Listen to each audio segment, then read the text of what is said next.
Soviet factory workers with no training built T-34 tanks in 8 hours. Crushed Germany with numbers. October 15th, 1941. 0600 hours. Chelyabinsk tractor plant, Ural Mountains. The snow had started early that year. It clung to the broken crates and twisted cables outside the factory, to the black mouths of open rail cars, to the rows of machine tools that had only days ago belonged to another city 1,000 kilometers away. The air smelled of coal smoke, frozen metal, and something harsher underneath: desperation. Inside workshop number 3, the cold seeped through brick and tin and into Natalia Kovshova's bones. She was 16, too small for the overalls they had given her, too thin for the boots that slapped against the oily floor as she followed the foreman down the line. In school, she had been good at handwriting and bad at arithmetic. Now, school was gone. Half her street evacuated, the other half writing names on doors for the censors. War had swallowed her childhood whole and spat her out here under lights that hummed and flickered above unfinished tanks. "Watch!"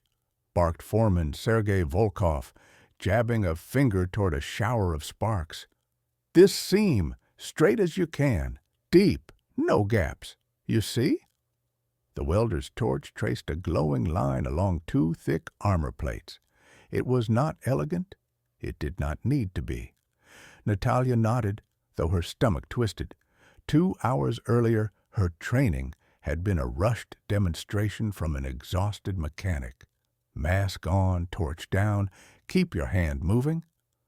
Now Volkov was strapping the real mask over her face, thrusting the real torch into her hands.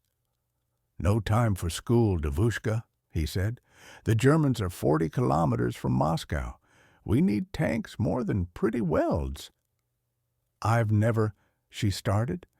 "Good," he cut in. "You don't know how to be slow yet." He flipped the switch. The arc leapt to life with a violent hiss.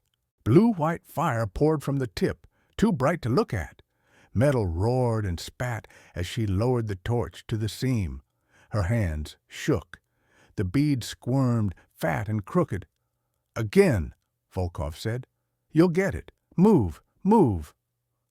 Down the line, dozens of women and children and bent-backed old men worked without looking up. Shoulders hunched, faces hidden behind masks. Their breath smoked in the air. Most had never touched a machine before this month. Many had arrived on the same trains as the lathes and presses, evacuated from Kharkov, Leningrad, Moscow, pushed east ahead of the German advance in a migration of steel and fear. By the end of 1941, over 1,500 major factories would be torn from the western USSR and replanted beyond the Urals. Here, those factories had a new name: Tankograd, Tank City. Beside Natalia, Olga Ivanovna, 65, widow, 2 sons at the front, bent over her own seam. Her hands trembled, but the torch held steady. "My grandson is near Vyazma," Olga said through the mask, not pausing. "If I weld fast, he lives longer. So do yours." Natalia did not say her older brother was already missing somewhere near Smolensk. She only pressed the torch harder, letting the sparks sting her wrists.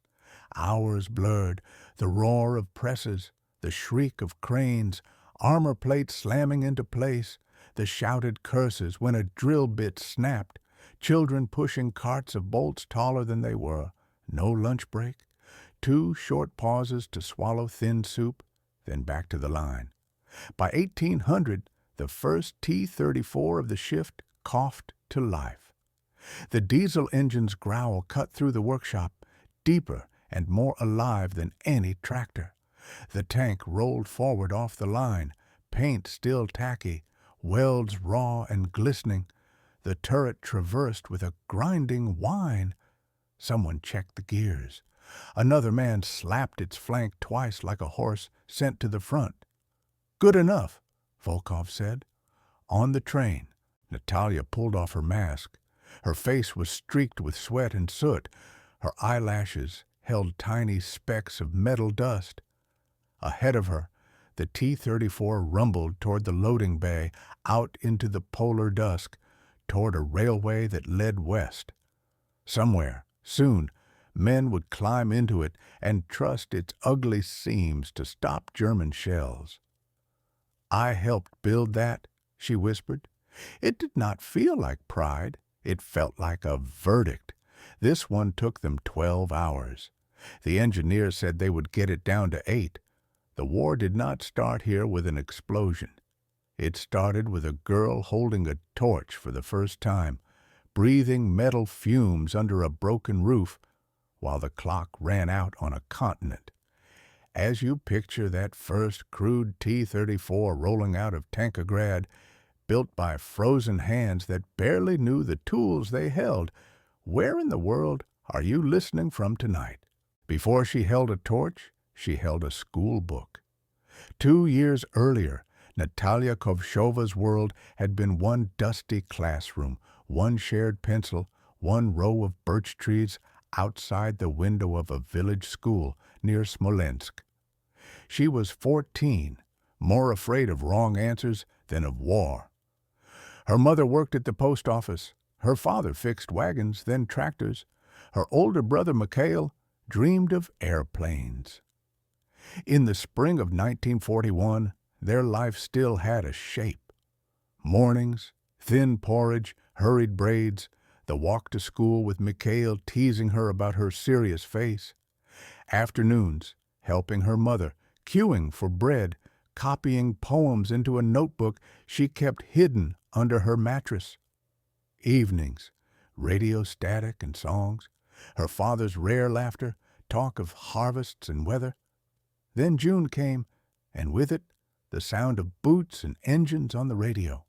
War, a word that at first meant maps and speeches, then trains, then letters, then no letters.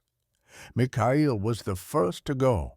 He kissed her forehead at the station, uniform too big at the shoulders, rifle slung awkwardly over one arm. "Stop crying, Taliona," he said, trying to sound like a man. "You'll scare the fascists." "You'll write?" she asked. "Of course. I'll be back before you finish that notebook." He never saw the way she stopped writing in it the day his first letter came from the front, smudged and hurried, full of more lies than truths. He never saw that she carried that letter everywhere until the ink wore thin at the creases. When the Germans pushed east, the sky over their village changed. Columns of smoke on the horizon, refugees on the road, whispers of encirclement, of units cut off and swallowed. The radio's voice grew harsher, more desperate. The posters in town no longer showed smiling farmers, but bayonets and fire.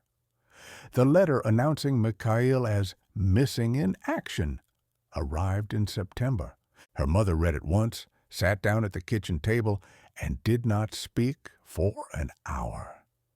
Her father folded the paper and put it carefully on the shelf beside the icons. No one said the word dead. The second blow came quickly. Evacuation orders. Factories, they said, had to move east. Families, too, if they were useful. The trains were waiting. Take only what you can carry. On the platform, Natalia held a small suitcase and her school satchel, though there was no more school to go to. Her mother clutched a bundle of clothes. Her father argued with an official in a greatcoat, who finally said, "You stay. We need men to clear the depot. Your wife and daughter go now. They'll be sent to work where they're needed. You'll follow." He never did. Chelyabinsk was another world, colder, louder, hungrier, an endless clatter of wheels and voices as machines spilled from boxcars like dismembered giants. The first time Natalia saw the gutted remains of the Kharkov plant lying in pieces on the snow, she didn't understand what it meant. To her, they were just shapes, presses, cranes, furnaces. To the men in charge, they were survival. They gathered the evacuees in a warehouse and counted them like parts. "Who can read?" a woman in a gray coat shouted. Hands went up. Natalia's among them. "Who has factory experience?" Few hands. "Who is over 18? Fewer. The woman hesitated, then shrugged. "Doesn't matter. You all work now.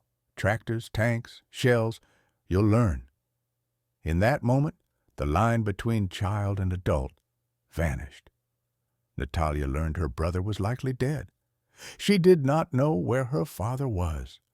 She watched her mother sent to a munitions line in another building, stamping fuses until her hands bled. When they led Natalia into workshop number 3 that first morning, the smell of oil and steel hit her like a wall. She had never stood so close to so much metal. She had never seen so many people move with such exhausted purpose. "Mikhail wanted to fly," she whispered under her breath, fingers curled around the strap of her satchel. Now she would build something that crawled instead of flew. She was not a soldier, not an engineer, just a girl with shaking hands, an empty chair at home, and one idea hammered into her by posters, speeches, and the hollow space where her brother's voice had been. If she worked fast enough, someone else's brother might live. That belief, more than slogans, was what kept her standing when the torch was pushed into her grasp. The first real explosion she ever heard wasn't on the front line. It was in the factory. October 29th, 1941, 2 weeks after her first shift. The cold had deepened. Frost gathered on the rafters above the welding line. The morning whistle hadn't even finished echoing when a new train from Kharkov arrived. More steel, more machinery, more evacuees. The air vibrated with urgency. "Keep moving!" shouted Foreman Volkov over the noise. "We're behind schedule already. Stalin wants tanks, not excuses." Natalia bent to her seam, torch trembling in her gloved hand. She'd learned to keep the arc steady now, to make the molten line flow like honey instead of spitting like an angry snake. She'd even learned not to flinch when the sparks hit her skin. But something felt wrong that morning.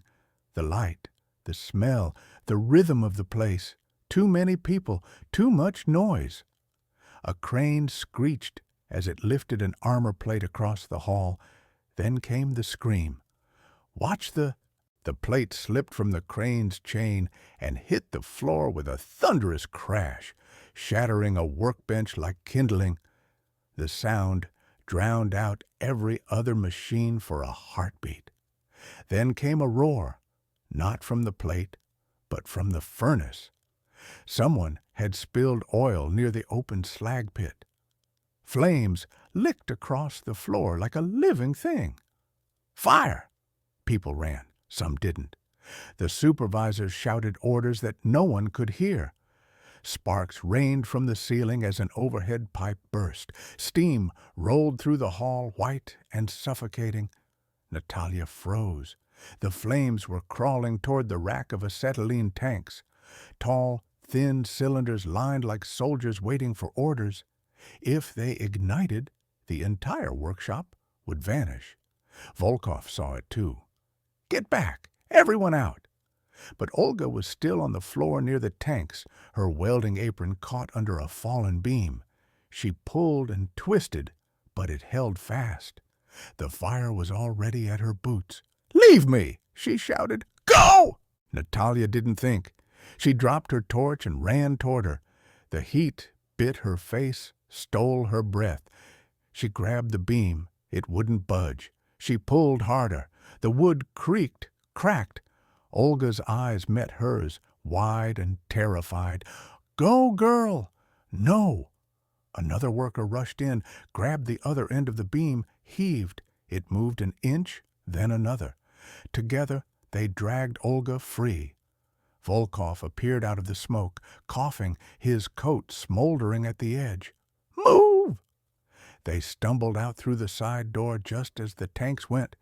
The explosion threw them into the snow. The roof of workshop number 3 lifted and came down in a rain of burning debris. The blast knocked the wind from Natalia's lungs. She rolled onto her side, ears ringing. For a moment, the world was all white and orange and soundless. When she could see again, the factory yard was full of black smoke and shouting, men with shovels, women with blankets, guards running with hoses too short to reach. Olga lay in the snow beside her, her coat smoking, her face streaked with ash. Natalia pushed herself up, coughing so hard she thought her ribs would break. Volkov limped over, bleeding from his forehead. "You could have died, idiot girl." "She was still inside," Natalia rasped. He stared at her for a long moment, then nodded. "Good. Next time, try not to make me lose both of you." That night, workshop number 3 worked again. The flames had barely been put out before the supervisors moved new equipment in. The shift didn't stop. It couldn't. By dawn, the hammers were striking again. Natalia's hands shook as she welded, but her lines held. Something had changed. She understood now that the front wasn't somewhere distant and heroic. The front was here, in every collapsed roof, every burned hand, every face that didn't return after the next whistle. War wasn't just fought with guns. It was built with torches, with fear, with exhaustion, with people who kept working even after the ceiling fell in. That night, when the day's tally was posted, 2 tanks completed, 1 worker dead, 7 injured, Natalia read the list of names. Olga's wasn't there. She was back at her station. The girl and the grandmother shared a glance across the workshop, a small nod, a silent pact. Tomorrow, they'd build more. When the dust cleared, the only sound left was the hum of engines and the faint heartbeat of a factory that refused to die. By winter's edge of 1941, Tankograd no longer sounded like a factory.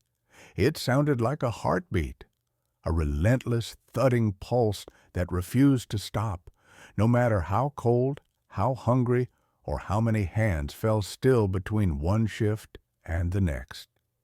The Ural Mountains swallowed the wind, and inside the sheds of Chelyabinsk tractor plant, 24 hours a day, the air burned blue with fire and steel. Sparks painted the walls.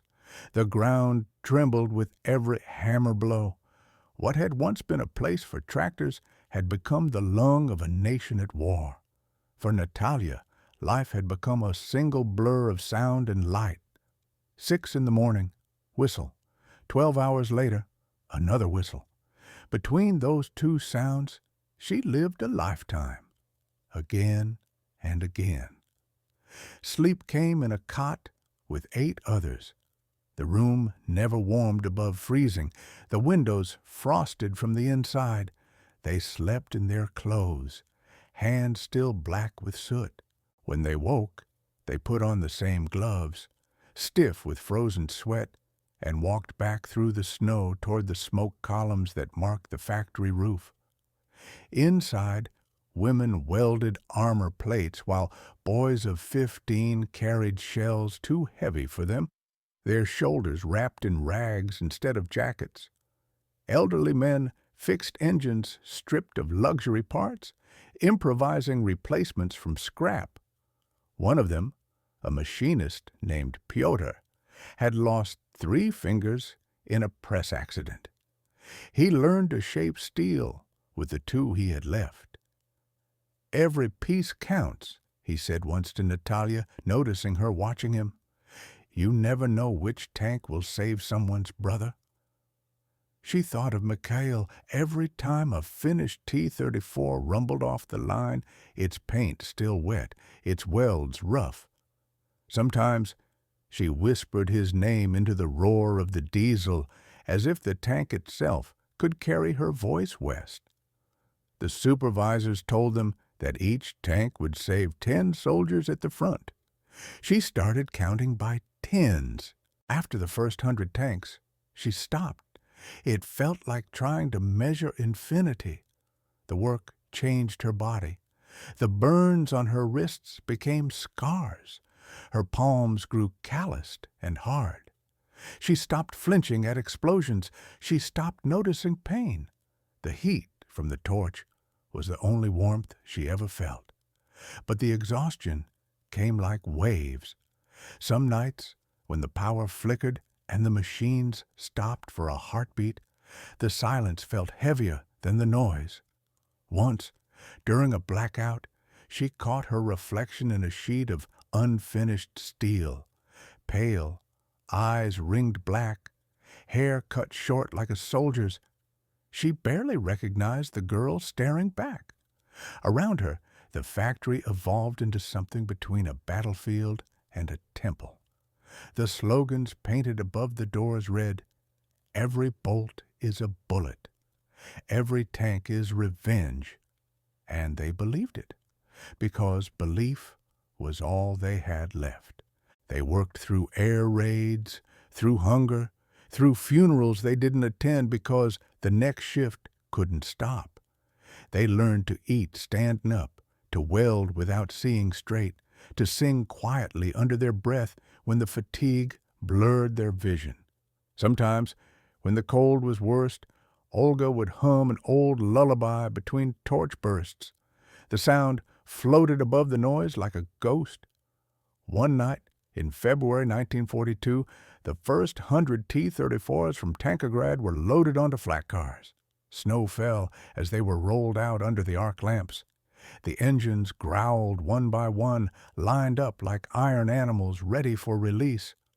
Someone started clapping. Others joined. Soon the whole yard roared with voices, cheers, laughter, tears freezing on faces. They had built an army out of frost and fire. When the whistle blew again, the cheering stopped. They went back inside. Spring came late.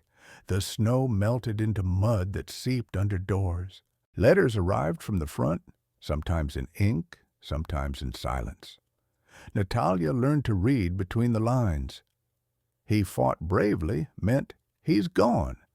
"He's missing" meant he's gone. "He will be remembered" meant nothing could bring him back. By 1943, the production line had reached its rhythm, 8 hours from steel plate to tank. They called it the miracle of Tankergrad. But to Natalia, it didn't feel like a miracle. It felt like a trade. Hours for tanks, lives for numbers. One day, a government official arrived with a camera crew from Moscow. They filmed the women welding, smiling, waving at the lens. Natalia tried to smile too, but when the flash went off, it blinded her. Later that night, she thought how strange it was that people would see her picture in the newspaper and think she was proud. The truth was simpler. She was just tired. Yet the numbers spoke louder than fatigue. By the end of that year, more than 15,000 T-34s had rolled from Soviet factories. The Germans, with their Tigers and Panthers, could not match the flood. For every tank they built, the Soviets built 5.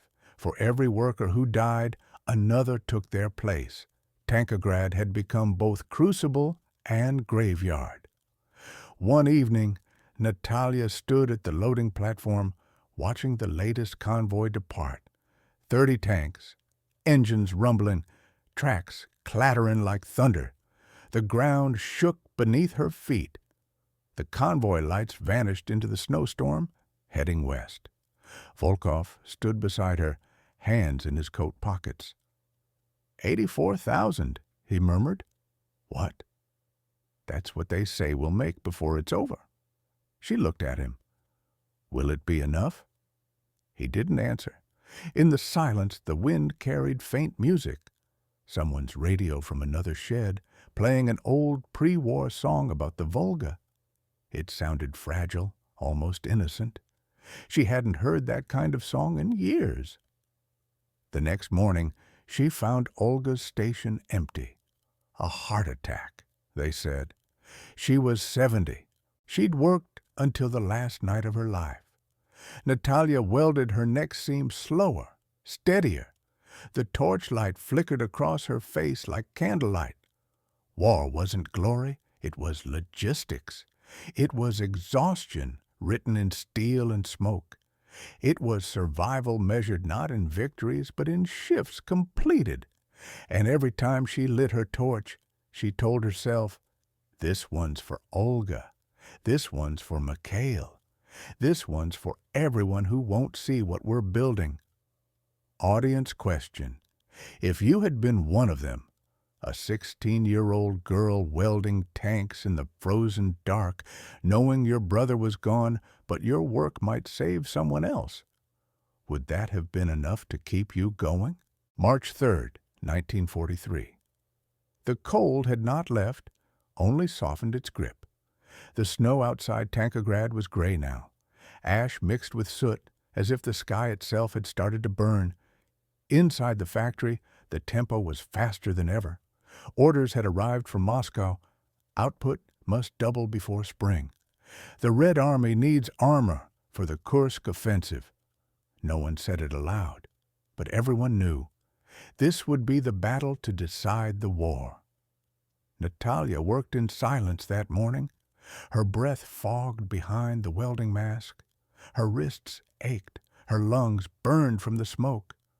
Volkov had been pushing the crews harder, screaming above the noise, but she no longer heard his voice as anger. It was fear disguised as command.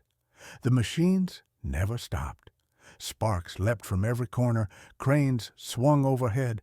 Every hour, another tank rolled forward, clanking, imperfect, alive. Then came the order that broke them. "Shift 12 to emergency overtime," Volkov announced. "All hands stay. We finish 40 tanks tonight." Groans rippled through the hall. They'd already worked 12 hours. Another 12 meant collapse. But no one refused. They couldn't. Natalia rubbed her eyes and returned to her seam. The metal glowed red.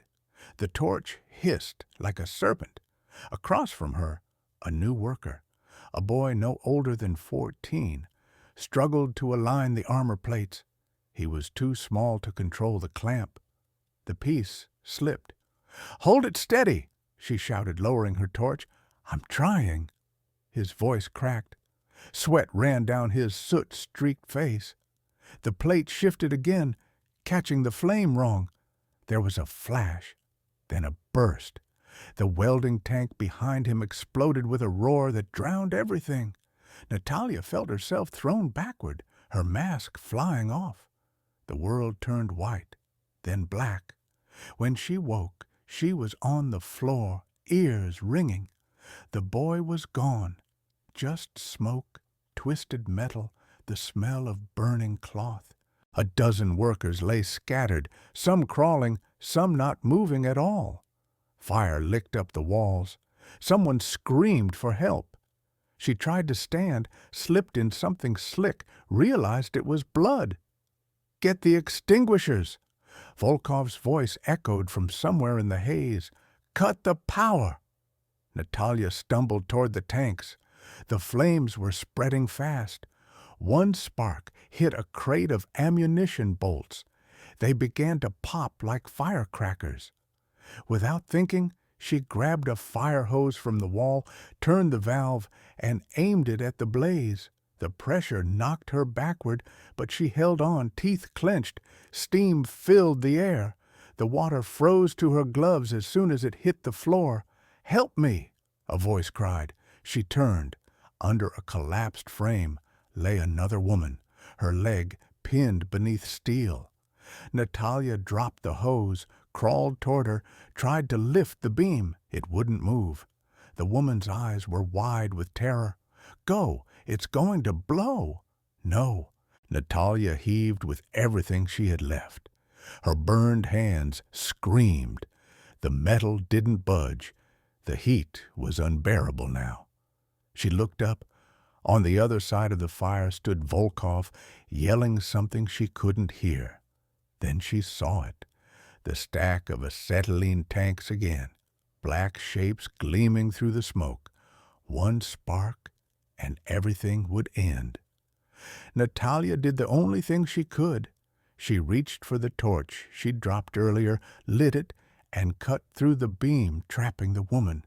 The flame hissed and spit, the metal glowing orange under her hands. The heat singed her face, her clothes. The cut finished. The beam snapped. She pulled the woman free. "Run!" she shouted. They staggered toward the door. Volkov was waving them through, dragging others behind him. The moment they crossed the threshold, the tanks detonated. The blast tore through the factory like thunder through glass. A wall of heat slammed them into the snow. When the smoke cleared, half the workshop was gone. Natalia lay still, unable to move. Her ears rang. Her face was bleeding. The air smelled of oil and death. Volkov was shouting orders again, limping, his coat in flames. "Get the wounded out! Move!" She pushed herself up, coughing, vision blurred. The woman she'd saved, Tamara from another shift, was unconscious but breathing. Natalia tried to speak, but her throat was raw. That night they pulled bodies from the ruins. The boy was never found. 12 dead, 23 injured. Volkov stood beside the wreckage, his voice hoarse. "Tomorrow we rebuild this section. The war doesn't wait." Natalia stared at him. "You can't ask them to keep working now." He turned. "You think the Germans stop building when their factories burn?" She looked at the twisted remains of the welding tanks, the mangled steel, the blackened tools. She thought of her brother. She thought of Olga.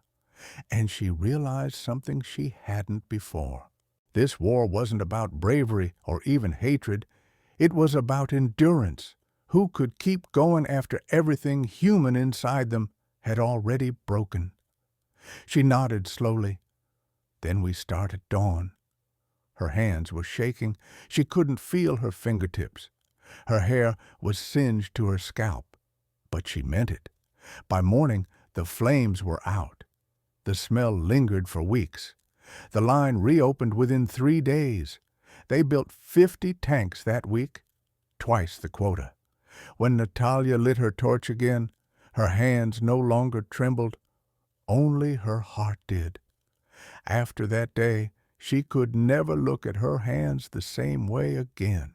By the spring of 1943, the snow melted into rivers of black mud outside Tankograd, carrying ash and oil into the thawing earth. The factory no longer looked like a building. It was a scar that smoked even when the wind was still. Inside, the work continued as if the fire had never happened. New machines replaced the ones lost in the explosion. New workers arrived to fill the empty stations. The boy's name, the one who died beside Natalia, was never mentioned again. His records vanished into the same gray paperwork that counted tanks instead of lives. Natalia no longer counted anything. She just welded. The doctors had bandaged her hands, but the burns healed stiff and white. She couldn't feel her fingertips anymore. The first time she lit her torch after the explosion, she felt nothing. No pain, no warmth. Only the vibration of power running through the handle. The fire had entered her lungs too. Each breath carried a faint rasp. The nurse at the factory clinic warned her to rest. She laughed. "Rest where? The war doesn't."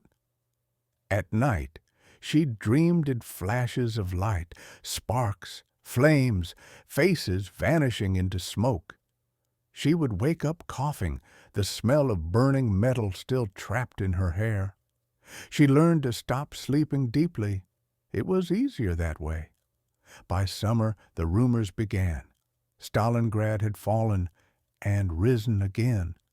The Germans were retreating. The Red Army was pushing west with thousands of T-34s leading the charge. Every radio broadcast said the same. Our tanks are unstoppable. The fascists are running.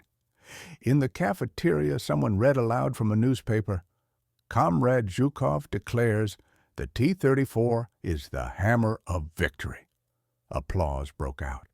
The workers smiled, even cried. But Natalia felt something else, a hollow kind of pride.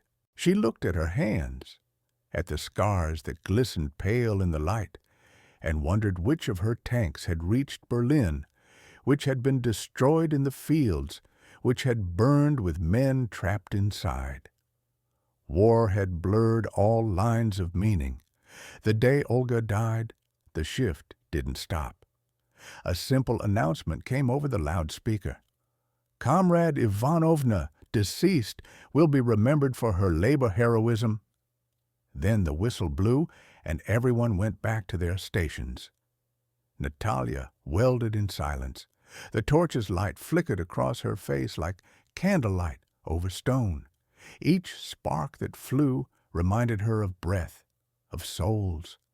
Some nights she whispered names into the flame, her brother, Olga, Tamara, even the nameless boy, as if the light could carry them somewhere beyond the smoke. By the end of 1943, she was coughing blood. She hid it from Volkov, from the nurses, from everyone. The line couldn't lose another welder. One evening, after the final whistle, she walked outside and stood on the loading platform, watching another convoy depart. 20 tanks, green paint still dripping, white stars fresh on the turrets. The engines rumbled like thunder. Steam rose into the twilight. A boy beside her, maybe 15, saluted as the tanks rolled past. "My brother's at Kursk," he said. "He says our tanks scare the Germans." Natalia nodded. They should. She didn't tell him what she knew, that most of those tanks would never return, that victory was built on the ashes of factories like this one, that the heroes they worshipped had faces just as tired and hands just as burned as hers. The boy looked at her scars and asked, "Does it hurt?" She smiled faintly. "Only when I stop working." The convoy vanished into the dark. The sky above Tankograd glowed orange from the smoke, a false sunrise that never ended. That night, Natalia went back to her cot and wrote one last line in her notebook, on the same page where her brother's last letter rested. "We build until we break, and even then we build." When the guns fall silent, the war keeps echoing inside. If you were Natalia, breathing smoke, welding through pain, watching your friends disappear one by one, would you find comfort in knowing your work was helping win the war, or would that make the loss even harder to bear? May 9th, 1945, Victory Day. The sirens that once screamed of air raids now howled for celebration. Across the Soviet Union, people poured into the streets, waving flags, crying, singing, holding portraits of sons who would never return. For the first time in 4 years, the factory whistles of Tankograd blew not for a shift change, but for peace. Natalia was not there to hear them. She lay in a hospital cot in a small ward behind the plant, her skin pale against the white sheets, a faint smile caught between breaths. The doctors called it lung failure. She called it what it was, the war still burning inside her. Volkov came to see her that morning. He had traded his grease-stained coat for a patched uniform, medals pinned crooked on his chest. In his hand, he held a small piece of metal, a T-34 identification plate, number 43217. It had been recovered from a tank destroyed outside Berlin only a week earlier. He set it on her bedside table. "One of ours," he said quietly. "They say it broke through the last German line before the Reichstag."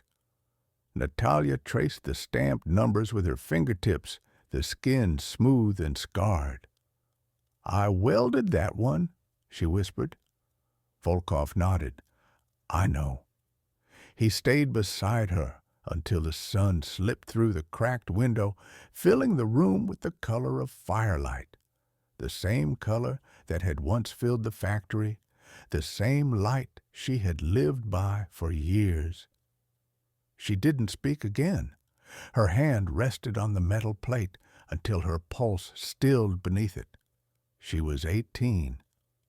The next day, Tankograd roared back to life, not for war, but for rebuilding. New tractors, new engines, the same endless noise. The workers who had survived the war rarely spoke of those who hadn't. Their names lived in the quiet corners of memory, in the rust of old machines, in the strange peace that followed the storm. Years later, after the Cold War began and the world split again into fear and steel, historians would argue about which tank won the war. The Tiger, the pinnacle of German engineering, the Sherman, the workhorse of the Allies, or the T-34, the Soviet miracle. But none of them ever mentioned the hands that built them. They forgot that victory had fingerprints.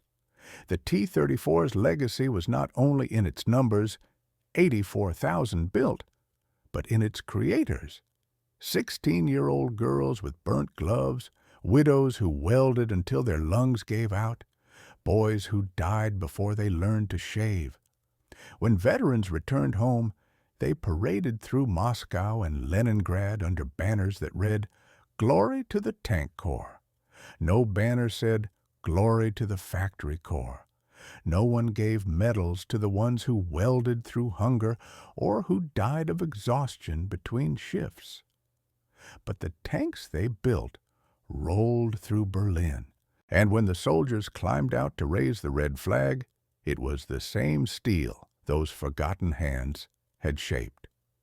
In 1965, long after the war, a monument was built outside Chelyabinsk, a single T-34 standing on a concrete plinth. No plaque named its builders, only 4 words in granite, "Made by our hands." Sometimes in winter, the locals swear you can still hear the faint echo of hammers from beneath the snow, as if the factory breathes, remembering. Wars don't end. They just wait for another generation to remember them. The story of Tankograd isn't about tanks.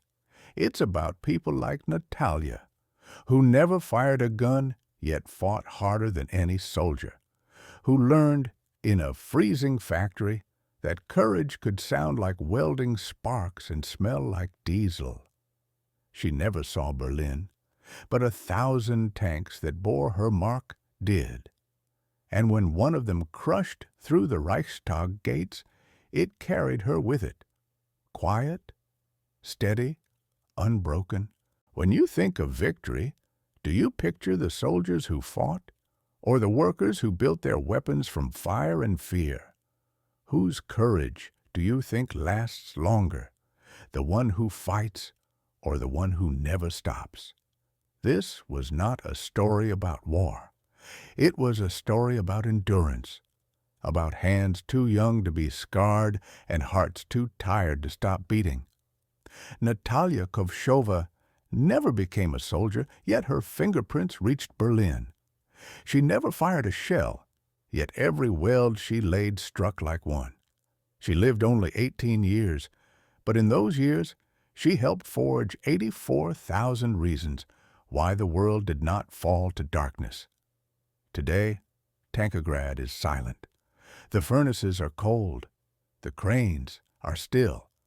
But if you walk through the ruins in winter, you can still see the seams of old steel under the snow, rough, crooked, imperfect lines that once held back the end of the world. Each of those seams was a heartbeat. Each of them was someone's brother, mother, daughter, child, breathing through smoke and fear. History remembers the generals and their maps, but victory was built by people who didn't have names on medals, only burns on their hands. If you're listening to this in warmth, in safety, under electric light instead of firelight, remember them. Remember that peace was welded together by teenagers who didn't know what sleep felt like, by women who outlasted winter, by old men who forged engines with trembling fingers. They never saw the parades. They never asked for thanks. But they changed the world one spark at a time. So the next time you see an old black and white photo of a T-34, don't just see a machine. See a 16-year-old girl holding a torch in a frozen factory, whispering a name into the flame, believing that what she built could save someone she loved. Because it did. If you're hearing this somewhere safe tonight, tell me where you are. What city? What country? What corner of the world are you in while remembering the girl from Tankograd?